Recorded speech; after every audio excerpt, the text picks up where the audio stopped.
Goblin Framework is an easy to set up and configure modular system that helps to quickly organize and manage production pipelines. But what does Goblin do exactly? Goblin takes care of the folder structure and file naming conventions according to the project configuration, both from outside and inside applications. It also helps with the versions control and automation of all the processes related with the different production steps, like publishing, rendering, delivering, etc. Goblin can also combine and centralize studio utilities, relying on one only configuration file per project. On the daily work of a production, we will find difficulties trying to connect the needs of the various projects with the different applications and the multiple needed pipeline processes. Goblin's objective is to simplify our workflow, providing a series of tools and centralizing the communication of all these processes. Goblin's main tool is the launcher, a standalone browser that simplifies the access to our files and helps with the management of the project. Here, in the upper part of the window, we have the environment navigation bar, where we can select the project.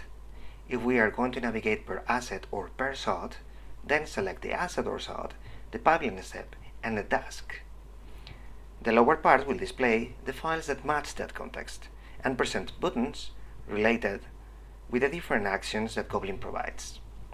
Some actions are related to the files connected to our scenes. For instance, selecting a scene, Goblin will try to find the associated video render and give us the possibility of playing it. This way, the user doesn't really need to know where the file is or how it is named. Goblin will do that for us. Of course, we can also create new files, open them, version them up, and publish them. Let's create one file. The only thing we need to type is the name of the file, like for instance body, and Goblin will give us the proper number of the version. Once created the file, we can simply click on opening it. The file creation is done from a template file that we can provide per project, so that it is created already with some settings as a starting point for us to work.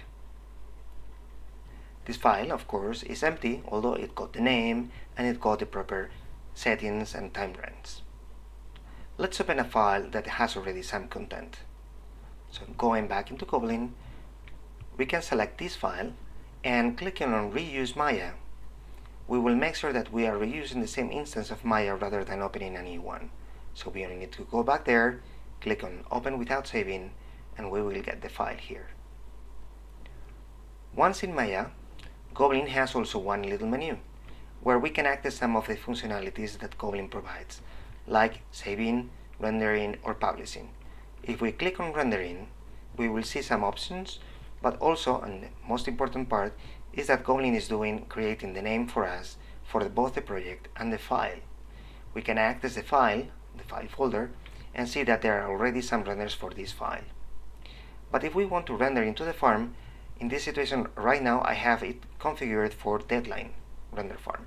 So if I go here, you can see that it is empty and I have nothing connected, but if I click on rendering, this will automatically create a job for us and launch it here. The file, of course, will come in configured with the proper settings for the output. Once we have done our render, we can go into publishing.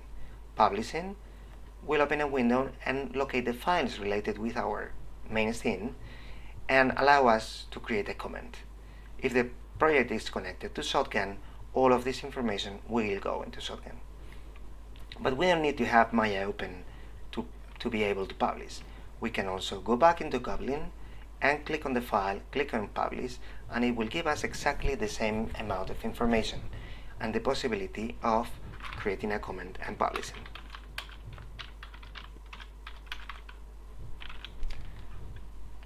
Clicking on that will upload the files and create a new version as well as the publishes. Once the process is finished, we will get a link to the version so we can immediately access the file. Once there, we can play and of course go into the asset, see the version and the comment we added, and also the publishers. Thanks for watching.